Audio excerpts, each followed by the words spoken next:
Thank you very much, Kanjana, and I extend a very hearty welcome to all the remaining part of the audience today, and also like to felicitate my very profound wishes to the organizers, Dr. Mishra and his fantastic team for organizing such a wonderful international conference. And I have no hesitation in saying that the content that I sort of went through, I sat through practically the major part of the conference today.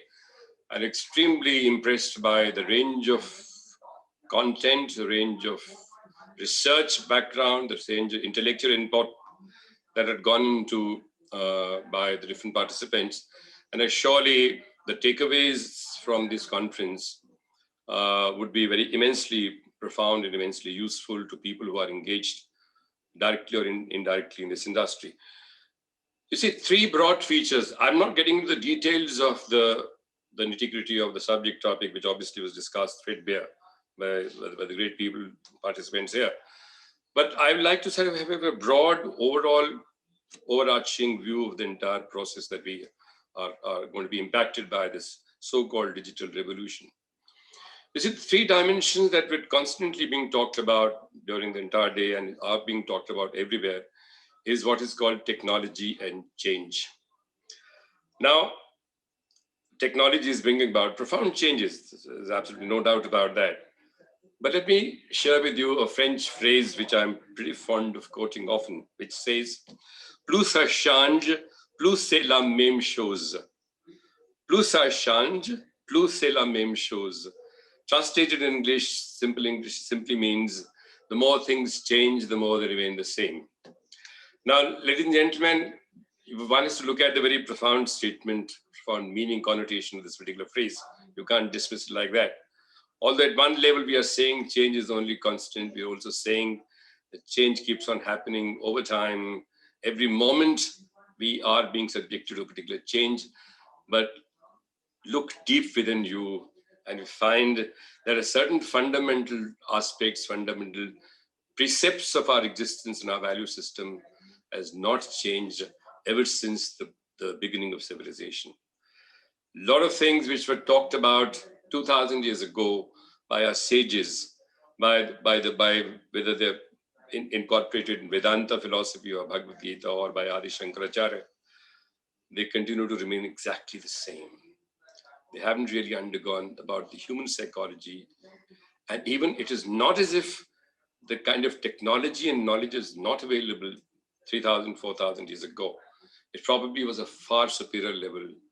But then we are now getting completely bowled over, being completely immersed and inundated into the so-called new concept of technology. And I entirely with the entire participant, everybody who's so upbeat about this technological revolution, digital revolution that is swamping the entire universe today.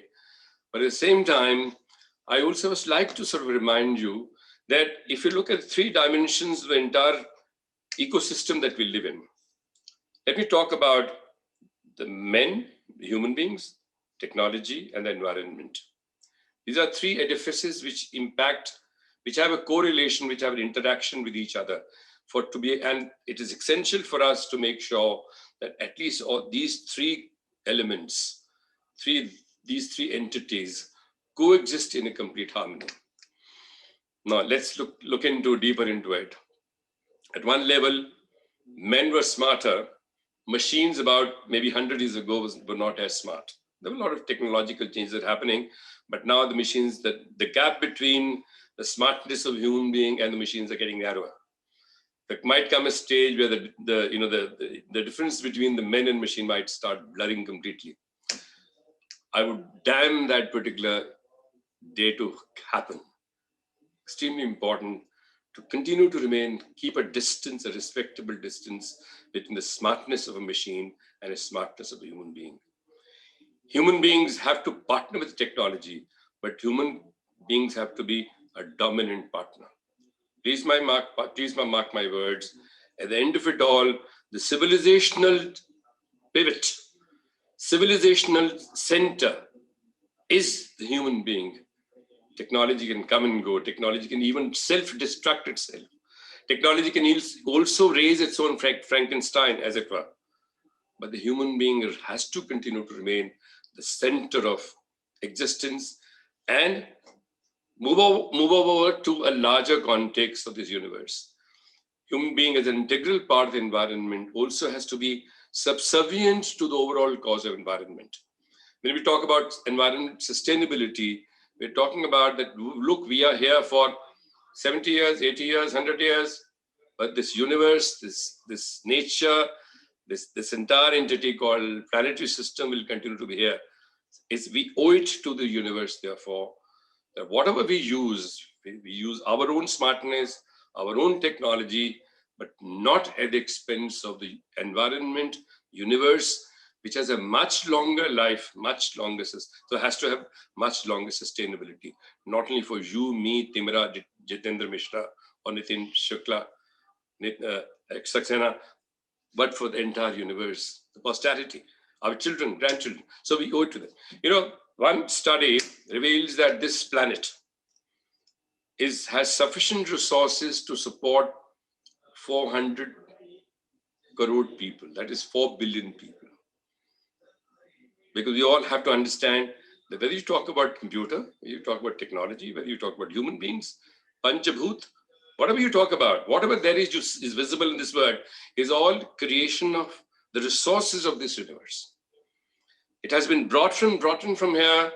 It will stay here, use it, and get demolished, get absorbed into the system. And then Earth shall have to use its own internal resources, energy to regenerate it, reinvigorate it, reinvent it. And that takes its toll. So we can't afford to have regular avalanche coming from breaking of glacier from Dali Ganga, because energy will have to maintain its own balance. And if we are overusing our resources, you see, one of the things which bothers me, technology, the digitalization process that all of it getting absolutely, gaga about, I think it's perfectly legitimate.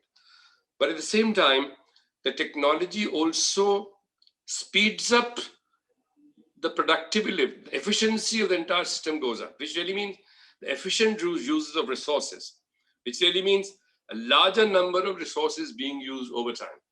If in 1 year time, about a century ago, if you used one particular resource of the nature, today we have the technology to use 10 times that resource. So we are depleting the resources of this earth at the same time. So I think we're just sort of expressing a word of caution. While nobody's going to stop the absolute inexorable move of technology, we all get into this kind of a race, and then at the end of it all, we all realize that probably we've done something more than we should be done. So the greed part of the human entity, that's what we're talking about when I talk about French phrase, more things change, more they remain the same. What do you do about the greed? Now the greed with the resources like technology, augmented reality, you might have a temptation to start using resources much more than what you need. Okay, I pause. I do not have any problem in that. So long as you're able to create an egalitarian society. I would pose this question to the people who are a great promoter of this concept and faster movement with technology, that let's see, last 25, 30 years when technology is really taken center stage, has the world become more equal? Has the poverty come down? Has the wars been fought less? Or have the human beings have undergone a change? So you see, whatever resources that we have, whatever new paradigms that we are trying to bring in, if it is able to achieve some of the broad objectives of bringing harmony, peace, efficiency, removal of poverty, creating a better kind of health kind of a protocol for everyone, an egalitarian, then I have no problems. You overuse the resources, but that has not happened. So I think it's a word of caution that I'm trying to give as a part of Valedictory.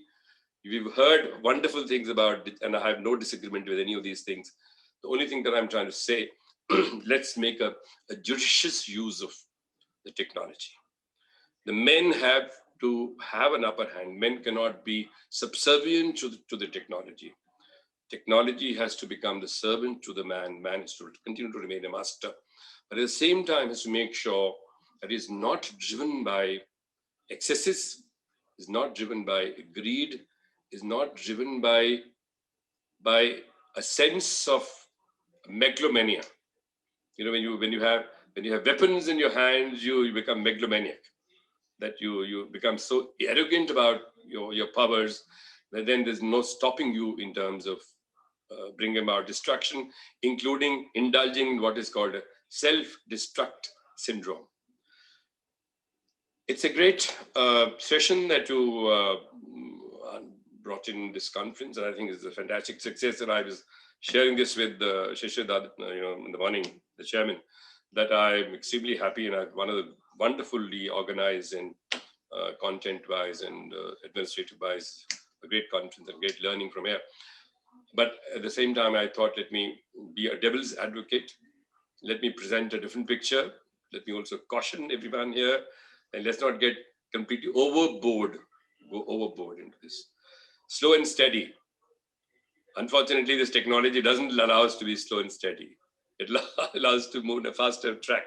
But I think let's pause and make an optimum use of our resources so that we give sufficient time to the environment and to Mother Earth to regenerate it so that we can keep on using. We keep on using it, and our future generation also keeps on using it in the same manner as we've been blessed with.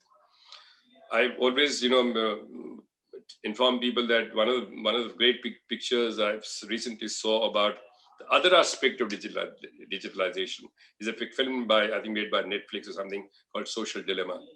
I recommend people who are highly impressed by the technology. I'm also one of those who are very impressed by it, but I like to see the other side of the picture also. I strongly recommend most of us should take a look at that. Lastly, I think technology, again, you see, I almost like sounding like Mark Antony delivering a speech of funeral of Julius Caesar. Like he says, it's a wonderful, but technology is a great thing. Julius Caesar is a wonderful person. Brutus is a wonderful person. But that is word of caution that I'm trying to express. Look at the kind of situation digitalization has done to our children. Yes, it has brought about fantastic online education system. All of you guys are doing a great job. Even sitting here, we are able to connect with everybody in America, London, everybody, to each other. But look, where are our children moving on to? Is it causing any health problems? Is it causing any extra screen time problem? Is it causing any physical disability? People are becoming more and more obese because they don't move out. I remember when the television came and we all had to get up and switch on. We do it now on the remote. We probably go sitting in the car and our TV gets on, our refrigerator goes on. A lot of people spoke about this in the morning that Uttyo, I think Roy Chaudhary, he moves in, gets into the car, minus 500 degree, and before he moves in, the house is warm. The milk has to be bought. So is it counterproductive in some sense? So let's pause. Let's reflect upon it. Use it by all means in absolute efficient manner to deliver content, deliver support services. And as I said, create an egalitarian society because we are efficient, more efficient now than ever before. But let's use this for the overall benefit of human beings, environment, and the people of this world. Thank you very much again, the entire Dr. Mishra and his team for a great organization, and I hope we're able to learn very valuable lessons from this particular conference. Thank you very much again.